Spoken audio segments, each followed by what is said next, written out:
Hey, pop the trunk, I open up, I sold my soul a good price, out of sight, my hoe got talent. So let's go over one thing before we start this video. Camera settings are personal to you. Yes, you can copy a pro's camera settings, but if they don't work for you, you cannot force it. Now, since I've started playing Rocket League, I've gone through countless camera settings, but there are always a few I keep coming back to.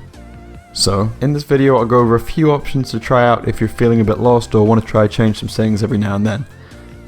And if you haven't noticed by now, I have started using a controller overlay on my videos. I think it should help me out with future tutorials, but let me know in the comments if you like it. I respond to basically all of them, so you'll get some kind of message back. Now let's get into what you came here to see. So obviously these were going to be on this list. These are the settings that Squishy is using at the moment, and the settings I see a lot of people trying and adjusting to fit their playstyle. These settings have a very balanced distribution, and in fact a huge amount of pro players run this or very close to this. These settings give you a lot of control in your ground game, which makes them especially useful in ones, but also gives you a nice field of view for when you're going up for an aerial.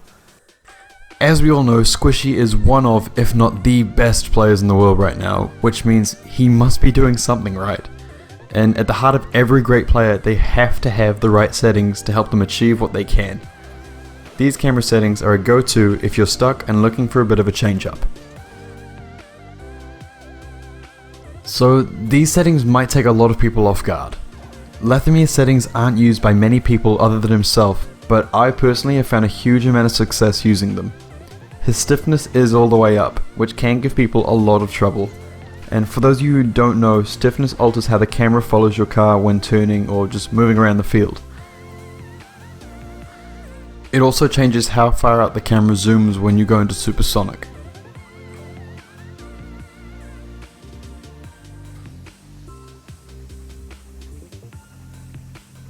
To see the difference between the two, on the left is Squishy settings with 0.45 stiffness, and on the right is Lethamyr's with a 1.00 stiffness.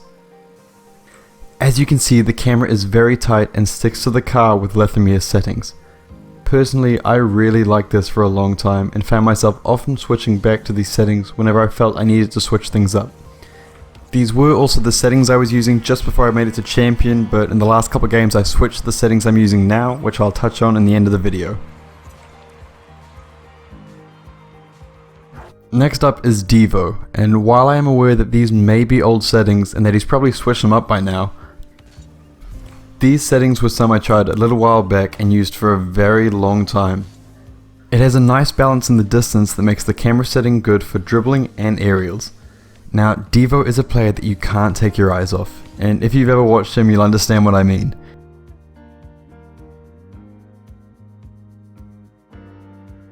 He is so good on the ball that I just had to try out his settings when I was starting off. And recently I played through a few games of them again. It's still a very solid camera setting, and it could be a lot of help to newer players looking for a nice all-around balance.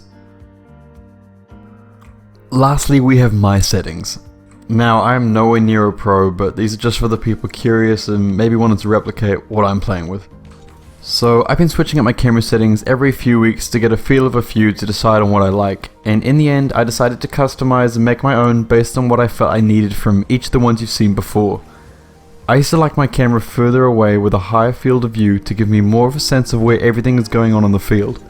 But the more I played, the more my general awareness grew over time, which gave me room to lower my distance. To put things in perspective, I was playing on 330 distance for a long time. Yes, I could see everything, but I was missing so many shots. These days, I have a feel of where everything is, where the other team will push the ball and where my teammates will go. This has just given me room to adjust my settings to a closer and more focused camera setting. I find that the closer my camera is to the ball in the car, the more precise I can be with my ball control. I can see exactly how I'll need to turn my car to hit in certain areas of the field, and can also have a better judgment with my challenges on the ball. By customizing my settings to the way I feel and not just copying every other pro, I find myself missing the ball much less and just have more control over all aspects of my game. This is what I believe the right camera settings can do for you too. So yes, you can copy the pros and you can copy the settings I've got in the video here today, but I do suggest customizing these settings, or at least adapting them a little bit to fit your playstyle. It'll help you so much more in the long run if you adapt your camera settings to fit your playstyle, and not your playstyle to fit your camera settings just because you want to copy a pro. So those are my suggestions for camera settings, and any you might want to take a look at. If you did enjoy the video, make sure to like and subscribe so you don't miss out on any future content. Let me know in the comment section what your camera settings are and why they fit your playstyle.